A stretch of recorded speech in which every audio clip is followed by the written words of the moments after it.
मैं एडवोकेट रमेश बाबूराव पगारे।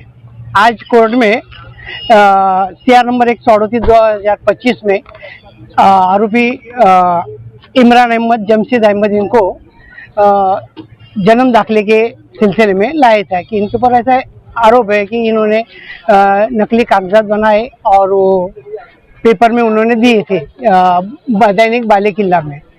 तो उसके ऊपर वो शक के ऊपर उनको लाया गया है और इस काम में मेहरबान कोर्ट ने 2 दिन की पीसी दी है, 2/8/2025 तक।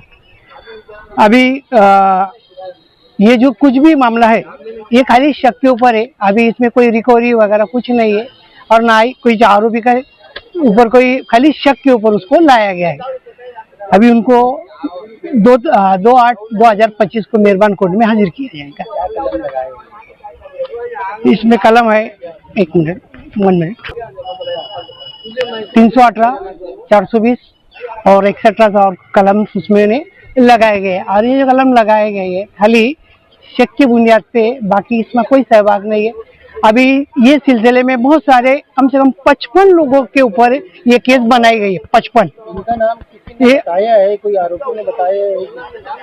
इनका जो नाम है ये इन 55 लोगों में से किसी ने बताया है कि ऐसा ऐसा है। तो इसमें ये आरोपी नंबर 54 बताया ये सीआर में। तो ये जो कुछ भी आ रहा है ये आजकल बस शक आया उठाया, शक आया उठाया ऐसा किया जा रहा है। और ये भी हमारे जो मेरे जो पक्षकार है इनको भी खाली शक के ऊपर बिना उठाए इनका कोई सब। हाँ, कोर्ट को क्या बताया तुमने? कोर्ट ने मैंने वही आर्गुमेंट में बताया कि इस के कल से लेकर आज तक कोर्ट में उनको पेश किया गया है और सफिशिएंट टाइमिंग दिया, जो इन्वेस्टिगेशन करने के लिए जो टाइम है वो दिया गया है। तो इनको एमसीआर में लो। तो कोर्ट में पुणे का जो स्वरूप है जो देख के 2 दिन की पीसी मेहरबान कोर्ट ने दी। क्या नाम है तुम्हारा? मेरा नाम है एडवोकेट रमेश बाबूराव पगारे।